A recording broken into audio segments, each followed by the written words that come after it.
जय हिंद and welcome to Brain Wave. यहाँ हम इतिहास की रोचक कहानियों को सरल और दिलचस्प तरीके से समझते हैं। आज हम जानेंगे कि इतिहास क्या है और इसकी शुरुआत कैसे हुई। इतिहास को मुख्यतः तीन भागों में बांटा गया है: प्री हिस्टोरिक पीरियड यानी प्रागैतिहासिक काल, प्रोटो हिस्टोरिक पीरियड यानी प्रारंभिक ऐतिहासिक काल और हिस्टोरिक पीरियड यानी ऐतिहासिक काल। इसके अलावा हम प्राचीन भारत के विभाजन को भी समझेंगे। तो चलिए समय के इस सफर पर चलते हैं। सबसे पहले हम समझेंगे कि इतिहास क्या है। तो इतिहास समय के साथ जो भी चेंजेस आए हैं उनकी एक साइंटिफिक स्टडी को कहते हैं। इसके अंदर सभी सामाजिक पहलू शामिल होते हैं, जैसे political, social, economic, scientific, technological, medical, cultural, intellectual, religious या मिलिट्री। जो भी हुए हैं यह सब हिस्ट्री के पार्ट हैं। जो प्रोफेशनल हिस्टोरियन होते हैं उनकी स्पेशलाइजेशन एक पर्टिकुलर ज्योग्राफिकल रीजन में होती है, किसी एक स्पेसिफिक टाइम में होती है और उनकी अप्रोच भी फिक्स होती है। हेरोडोटस को फादर ऑफ हिस्ट्री कहते हैं क्योंकि उन्होंने सबसे पहले किसी एक ग्रीक वॉर का कंप्लीट और सिस्टमैटिक एक्सप्लेनेशन दिया था। हिस्ट्री में किसी भी टाइम पीरियड को पता करने के लिए कार्बन डेटिंग का प्रयोग किया जाता है। कार्बन 14 की जो हाफ लाइफ टाइम वैल्यू है वो 5558 ईयर होती है। एक एग्जांपल से समझिए कि अगर कोई भी एक स्पेसिफिक चीज जो एक्सकवेशन में यानी खुदाई में यानी उत्खनन में मिली हुई हो और अगर यह पता करना हो कि यह कितना पुराना है, तो इसके लिए उसमें प्रेजेंट कार्बन 14 के परसेंटेज को देखते हैं, जिसे हाफ लाइफ टाइम मेथड के आधार पर यह बताया जा सकता है कि यह चीज कितनी पुरानी है। इतिहास में हर 5558 ईयर पर कार्बन 14 की वैल्यू अपने प्रीवियस वैल्यू की आधी हो जाती है। केमिस्ट्री में जो एलिमेंट्स होते हैं उसमें एक टाइप होता है radio active element. Radio active element अपनी प्रीवियस वैल्यू का जितने टाइम इंटरवल में हाफ हो जाता है यानी आधा हो जाता है, इसी को उसका life time half life time कहते हैं। कार्बन 14 का हाफ लाइफ टाइम 5558 ईयर्स है और हमारी पूरी बॉडी कार्बन से बनी हुई है। इसी आधार पे किसी भी एक टूल्स का या किसी बोन्स का या कोई भी चीज जो हमें नेचर से मिली है एक्सकेवेशन में, खुदाई में, उससे कार्बन 14 के परसेंटेज के आधार पे उसके टाइम फ्रेम को आर्कियोलॉजिस्ट निकालते हैं। इसी को हाफ लाइफ टाइम कहते हैं। बात यदि करेंगे कि हिस्ट्री में टाइम डिवाइड कैसे हुआ है, तो इसमें 1860 टू 1820 तक सीजे थॉमसन ने टूल्स यानी उपकरण और स्क्रिप्ट यानी लिपि के आधार पर हिस्ट्री को दो पार्ट में बांटा है, जिसमें टूल्स के आधार पर टाइम फ्रेम को स्टोन एज में, मेटल एज में जिसमें कॉपर, ब्रॉन्ज, गोल्ड, सिल्वर और आयरन एज में डिवाइड किया गया है, और स्क्रिप्ट के आधार पर हिस्ट्री को pre historic era, proto historic era और हिस्टोरिक एरा में डिवाइड किया गया है। इसमें स्टोन एज प्री हिस्टोरिक को अपने अंदर कंटेन करता है, metal age generally proto historic age और आयरन एज हिस्टोरिक के सिमिलर है। अब हम समझते हैं इंडियन हिस्ट्री के बारे में। इंडियन हिस्ट्री को मेनली तीन पार्ट में डिवाइड किया गया है। सबसे पहला है एंशियंट इंडिया, जिसका टाइम फ्रेम 700 कॉमन एरा तक चला। यहाँ पर common era, before common era, यह एक टाइम लाइन है जो ग्रेगोरियन कैलेंडर पे बेस्ड है। इसमें जीसस के जन्म को बेस ईयर यानी जीरो माना गया है। आइए इसे और ब्रीफ में समझते हैं।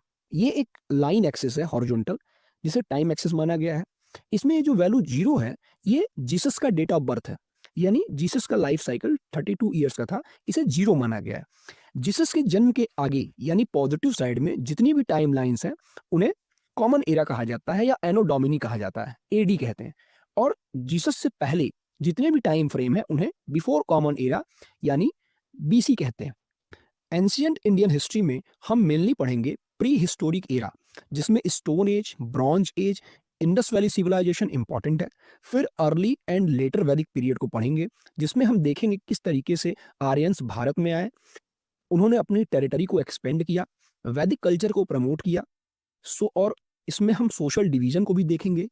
लेटर वैदिक पीरियड में हम ये देखेंगे कि किस तरीके से इनटॉलरेंस समाज में बढ़ता गया और वैदिक कल्चर का डिक्लाइन हुआ। वैदिक कल्चर के डिक्लाइन तक छोटे छोटे महाजनपद बन चुके थे, जिनकी टोटल संख्या 16 यानी 16 थी। जिन महाजनपदों में मगध सबसे प्रभावशाली बनकर उभरेगा, इसका रिजल्ट मौर्यन एम्पायर के रूप में देखने को मिलेगा, जिसमें हम चंद्रगुप्त मौर्य, अशोक, चाणक्य के बारे में पढ़ेंगे। एम्पायर के फिर वीक एडमिनिस्ट्रेशन के चलते मौर्यन एम्पायर डिक्लाइन करेगा और पोस्ट मौर्यन एरा आएगा, जिसमें हम मेनली शुंग, सातवाहन, कुषाण और गुप्ता एम्पायर को पढ़ेंगे। गुप्ता एम्पायर टाइम पीरियड को गोल्डन एरा भी कहा जाता है। हालांकि इस पर गवर्नमेंट ऑफ इंडिया का जवाब अभी भी स्पष्ट नहीं है। सेकेंड पार्ट है मेडिवल इंडिया, जिसका time period 700 to 1757 common era का है। अब हमें उम्मीद है कि आप कॉमन एरा को समझ रहे होंगे। इसमें हम सबसे पहले देखेंगे अर्ली मेडिवल पीरियड, जिसमें मेनली राजपूत, चोल, पल्लव और पाला एम्पायर के रूलर को हम समझेंगे।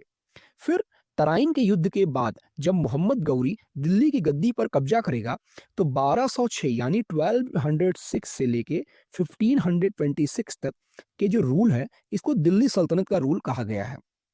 यहाँ दिल्ली सल्तनत से मतलब है कि जो भी उस समय पावर्स थी वो दिल्ली को एज अ सेंट्रल पावर बनाकर शासन कर रही थी। इसमें मेनली है स्लेव यानी गुलाम वंश, खिलजी, तुगलक वंश, सैयद वंश और लास्ट है लोधी वंश। लोधी डायनेस्टी के ट्रांजिशन में हम साउथ इंडिया में दो बहुत ही इंपॉर्टेंट एम्पायर को पढ़ेंगे, जिसमें विजयनगर साम्राज्य और बहमनी साम्राज्य है। और इसी के साथ द ग्रेट मराठा रूल को भी इस टाइम फ्रेम में पढ़ा जाता है। 1526 के फर्स्ट बैटल ऑफ पानीपत में जब बाबर ने लोधी डायनेस्टी के लास्ट रूलर इब्राहिम लोधी को हराया, तो दिल्ली की गद्दी से लोधी डायनेस्टी खत्म हो गई और मुगल डायनेस्टी की स्थापना हुई। फिर 1707 यानी 1707 तक हम पावरफुल मुगलों के रूल को देखेंगे, जिसमें मेन रूलर रहे हैं बाबर, हुमायूं, अकबर, जहांगीर और औरंगजेब। इसके बाद लेटर मुगल्स उतने पावरफुल नहीं रहते हैं। अपनी वीक एडमिनिस्ट्रेशन के चलते अंग्रेजों ने सेंट्रल पावर के रूप में मुगलों को रिप्लेस कर दिया और देश पर कब्जा कर लिया। थर्ड पार्ट है modern India, 1757 to 1947 common era इसका टाइम फ्रेम है। इसमें सबसे पहले हम ब्रिटिश रूल को देखेंगे, जिसका टाइम पीरियड 1757 टू 1947 तक चला। उस टाइम पीरियड में हम ये समझने का प्रयास करेंगे कि किस तरीके से अंग्रेज भारत आए व्यापार करने के लिए, और व्यापार करते करते वीक एडमिनिस्ट्रेशन के इन्फ्लुएंस में उन्होंने सबसे पहले बंगाल, फिर धीरे धीरे पूरे देश पर शासन करना शुरू कर दिया। इसमें मेनली हम battle of Plassey, battle of Buxar, Allahabad treaty जैसे इंसिडेंट को पढ़ेंगे। फिर हम देखेंगे कि अंग्रेजों ने हमारे देश में अपने अकॉर्डिंग कौन कौन से रिफॉर्म किए, चाहे वो लैंड रिफॉर्म हो, सोशल रिफॉर्म हो, एजुकेशनल रिफॉर्म हो, जुडिशियल रिफॉर्म हो, एक्सेट्रा। इन्हीं के चलते 1857 का विद्रोह होगा, यानी 1857 का रिवॉल्ट होगा। उसके सारे फैक्टर्स को हम इसी टॉपिक के साथ समझेंगे। फिर हम नेशनल मूवमेंट को पढ़ेंगे। ब्रिटिशर्स के साथ वेस्टर्न कल्चर के बढ़ते प्रभाव को भी हम देखेंगे। यह देखेंगे कि इंडिया रेनेसेंस यानी भारतीय पुनर्जागरण, जिसमें मेनली हम राजा राम मोहन रॉय और दयानंद सरस्वती और विवेकानंद जैसे ग्रेट लीडर्स को पढ़ेंगे। फिर इंडियन नेशनल मूवमेंट को पढ़ेंगे, जिसमें कांग्रेस का गठन, गांधीयन एरा, सुभाष चंद्र बोस और भगत सिंह जैसे महान स्वतंत्रता सेनानियों के अतुल्य बलिदान को देखेंगे। अंत में यह देखेंगे कि आज़ादी के साथ हमें बंटवारे का उपहार भी किस तरीके से मिला। आइए समझते हैं एंशिएंट हिस्ट्री के डिवीजन को। एंशिएंट हिस्ट्री को 3 ब्रॉड फ्रेम में डिवाइड किया गया है। सबसे पहला है प्री हिस्टोरिक पीरियड, यानी 2500 बीसीई से पहले का समय। मेनली इस टाइम ड्यूरेशन में कोई रिटन एविडेंस नहीं देखने को मिलता है। हमारा ये वीडियो लेक्चर इसी पे फोकस होगा। इसे 3 सब पार्ट में डिवाइड किया गया है। पैलियोलिथिक, जिसमें स्टोन एज भी कहते हैं। सेकंड है मीजोलिथिक, जिसे मिडिल स्टोन एज भी कहते हैं। और थर्ड है नियोलिथिक, जिसे न्यू स्टोन एज भी कहते हैं। ये स्टोन एज का ही एक पार्ट है। हिंदी में इसे पुरा पाषाण काल, मध्य पाषाण काल और नव पाषाण काल कहा जाता है। सेकंड है प्रोटो हिस्टोरिक पीरियड, जिसमें 2500 टू 600 बीसीई के टाइम को पढ़ा जाता है। इसमें मेनली हम इंडस वैली सिविलाइजेशन यानी सिंधु घाटी सभ्यता और वैदिक पीरियड यानी वैदिक काल को देखते हैं। इसमें हम देखते हैं कि किस तरीके से प्री हिस्टोरिक एरा के एंड तक एक स्टेबल और वेल डेवलप्ड सिविलाइजेशन का निर्माण हुआ सिंधु नदी के किनारे, और उस समय के बाद मुख्यतः प्राकृतिक कारणों से इस सभ्यता का अंत भी हुआ। फिर आर्यंस भारत आते हैं और किस तरीके से वैदिक सभ्यता की नींव रखते हैं, जिसमें ऋग्वेद और बाकी वेदों का संकलन, सोशल डिवीजन और ब्राह्मणी व्यवस्था का बढ़ता हुआ दबदबा देखने को मिलता है। इसके बाद हिस्टोरिक एरा का समय आता है, जिसमें मुख्यतः 600 बीसीई से लेकर के 700 कॉमन एरा यानी सीई तक का टाइम फ्रेम मेंशन होता है। इसमें हम महाजनपदों का उदय, महाजनपदों में जिनकी संख्या 16 थी, मगध का चरमोत्कर्ष, चंद्रगुप्त की नीति व उसका साम्राज्य और साम्राज्य विस्तार के साथ साथ अशोक और उसके द्वारा लिखित दस्तावेजों के संकलन, फिर कमजोर होती मौर्यन सत्ता का अंत और उत्तर मौर्य काल यानी पोस्ट मॉडर्न एरा को हम देखते हुए कुषाण, पल्लव, इंडो ग्रीक इन सभ्यताओं के उदय को भी देखेंगे और ये समझेंगे कि ये किस तरीके से भारतीय सीमाओं का अतिक्रमण करते चले गए और यह सब सिलसिला आते-आते गुप्त काल पर आकर के कुछ देर के लिए ठहरेगा और हर्षवर्धन के अंत के साथ इस काल का भी अंत हो जाएगा। अब समझते हैं अपने वीडियो के सबसे इम्पोर्टेंट टॉपिक को। तो दोस्तों, क्या आपने कभी सोचा है कि इंसान का सफर कहाँ से शुरू हुआ? कैसे हमने गुफाओं से निकलकर आधुनिक सभ्यता तक का सफर तय किया? आज हम आपको लेकर चलेंगे प्रागैतिहासिक युग यानी प्री हिस्टोरिक एरा में, जब न तो कोई लिखित भाषा थी और न ही कोई तकनीक। तो आइए हैं इस रोमांचक इतिहास को विस्तार से। प्रागैतिहासिक युग यानी प्री हिस्टोरिक पीरियड वह समय है जब इंसानों ने लेखन कला यानी स्क्रिप्ट आर्ट को विकसित नहीं किया था। इस टाइम फ्रेम की स्टडी आर्कियोलॉजिस्ट पुरानी टूल्स यानी उपकरणों, गुफा चित्रों यानी केव पेंटिंग, जीवाश्मों यानी फॉसिल से करते हैं। उपकरणों और जीवन स्तर के आधार पर यह समयकाल 3 चरणों में बटा है। पहला है स्टोन एज यानी पाषाण युग, सेकंड है ब्रॉन्ज एज यानी कांस्य युग और थर्ड है आयरन एज यानी लौह युग। 1863 में चेन्नई के पल्लवरम डिस्ट्रिक्ट से हस्तकुठार यानी हैंड एक्स की खोज के साथ रॉबर्ट ब्रशफुट ने सबसे पहले इस समय काल का परिचय दिया। यह युग लाखों वर्षों तक चला और इसके 3 चरणों में पहला था स्टोन एज यानी पाषाण युग। लगभग 25 लाख वर्ष पूर्व से यह तीन इस युग को 3 भागों में बांटा जाता है। पैलियोलिथिक यानी पूरा पाषाण युग लगभग 25 लाख से लेकर के 10,000 बीसीई तक का समय। मनुष्य उस समय शिकारी और खाद्य संग्रह करता यानी हंटर एंड गैदरर हुआ करता था। प्रकृति पर कंप्लीटली निर्भर रहता था। पत्थर के औजार बनाए जाते थे जिससे वह शिकार करता था और खाने को संचित यानी एक्यूमुलेट करके रखता था। आग की खोज हो चुकी थी। इसका प्रयोग वह अपनी रक्षा करने के लिए और खाना पकाने के लिए करता था। उस समय के जो इंसान थे वो पत्थरों में यानी पत्थरों के बीच की दरारों में और गुफाओं में रहते थे। गुफा चित्र यानी केव पेंटिंग और जीवन के अन्य प्रमाण मिले हैं। एग्जाम्पल है भीमबेटका की गुफा जो मध्य प्रदेश के रायसेन जिले में है, जिसमें पैलियोलिथिक एज की वॉल पेंटिंग देखने को मिलती है। ये है वो वॉल पेंटिंग, आप देख सकते हैं। उपकरणों में अगर हम देखें तो हस्तकुठार यानी हैंड एक्स, चॉपर, स्क्रैपर ये सारे क्वार्टजाइट से बने हुए थे। अगर हम बात करें पैलियोलिथिक एज के डिवीजन की तो इसे 3 सब कैटेगरी में बांटा गया है। पहला है लोअर पैलियोलिथिक, जहां से अर्लीस्ट स्टोन टूल मिले हुए हैं जो बहुत साइज में बड़े थे और मोटे भी, जिनकी शार्पनेस कम थी। सेकंड है मिडिल पैलियोलिथिक एज, जिसमें लोअर पैलियोलिथिक के कंपैरिजन में जो टूल्स मिले हैं वो ज्यादा शार्प थे।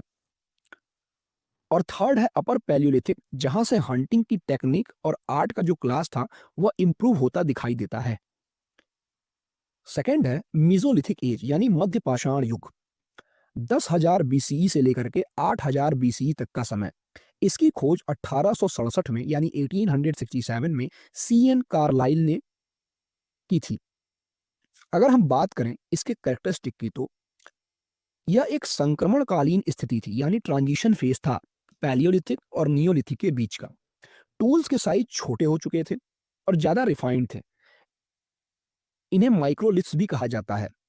एनिमल्स का डोमेस्टिकेशन शुरू किया गया था यानी पालतू बनाया जाने लगा था और सबसे पहले कुत्ते को पालतू बनाया गया था। फिशिंग और बेसिक एग्रीकल्चर की शुरुआत के संकेत मिले हैं। रॉक आर्ट और केव पेंटिंग और ज्यादा प्रोमिनेंट हो गई थी। भीमबेटका के साथ साथ इसका एग्जाम्पल आदमगढ़ भी है जो होशंगाबाद डिस्ट्रिक्ट मध्य प्रदेश में है। हंटिंग और फूड गैदरिंग के साथ साथ फूड प्रोडक्शन का भी साइन देखने को मिलता है जिसका डायरेक्ट लिंक एग्रीकल्चर से था। थर्ड है नवपाषाण युग यानी नियोलिथिक एज, 8,000 से लेके 2500 बीसीई तक का समय। इसकी खोज 1860 यानी 1860 में ला मैसूरिये ने की थी। इसकी कैरेक्टरिस्टिक है एग्रीकल्चर की शुरुआत हुई थी जिसमें वीट, बार्ले, राइस ये सब मेजर क्रॉप्स थी। भेड़, बकरी और अन्य जानवरों का डोमेस्टिकेशन शुरू हो गया था। स्थायी जीवन के साथ गांव या बस्तियों का निर्माण शुरू हुआ। मिट्टी के बर्तन जिन्हें पॉटरी कहते हैं, जिसमें क्रॉप्स को स्टोर करके रखा जाता था, और पहिए का आविष्कार भी हो चुका था। कॉटन और वूल के कपड़ों की सिलाई शुरू हुई थी। टूल्स पहले से ज़्यादा एडवांस और पॉलिश थे। ये कुछ इंपॉर्टेंट नियोलिथिक साइट्स हैं, जिसमें सबसे पहला है मेहरगढ़, जो पाकिस्तान में है। यहाँ सबसे पहला एविडेंस मिला है एग्रीकल्चर का। दूसरा है बुर्जहोम, जो कश्मीर में है। यहाँ से ज़मीन के अंदर घर बना के रहने की एविडेंस मिले हैं, यानी ठंड के कारण लोग गड्ढा बना करके पिट ड्वेल जिसे कहते हैं, उसके अंदर रहते थे, जिससे वो ठंडी से बच सकते थे। और एनिमल डोमेस्टिकेशन का प्रूफ मिला हुआ है। थर्ड है चिरांद, जो कि बिहार, यहाँ से राइस कल्टीवेशन के एविडेंस मिले हुए हैं। फोर्थ है दाओ जली हडिंग, जो असम में है। एक कॉर्ड इम्प्रेस्ड पोइट्री के एविडेंस मिले हैं। अगर हम बात करें कि प्री हिस्टोरिक पीरियड का एंड कैसे हुआ, तो हम देखते हैं कि चाल्कोलिथिक एज यानी ताम्रपाषाण काल के उद्भव के साथ साथ और इंडस वैली सिविलाइजेशन यानी सिंधु घाटी सभ्यता के विकास के साथ प्री हिस्टोरिक टाइम धीरे धीरे प्रोटो हिस्टोरिक में कन्वर्ट होता गया। इसी के साथ आगे बढ़ता हुआ युग यानी ब्रॉन्ज एज यानी कांस्य युग, 3000 से 1200 ईसा पूर्व का समय।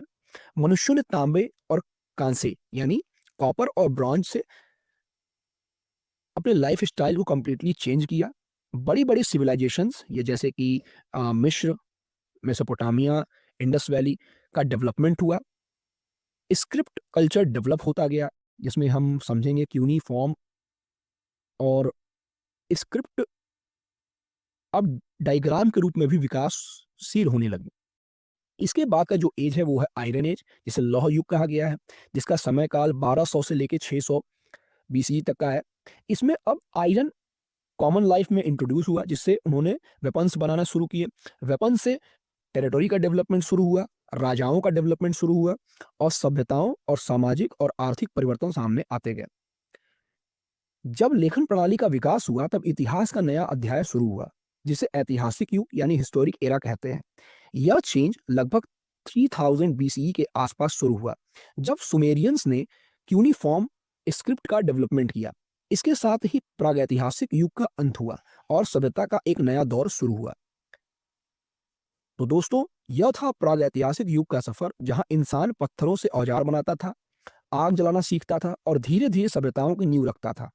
अगर आपको यह वीडियो पसंद आया हो तो इसे लाइक करें, शेयर करें और हमारे चैनल को सब्सक्राइब करें, ताकि हम आपके लिए ऐसे ही रोचक वीडियो लाते रहें।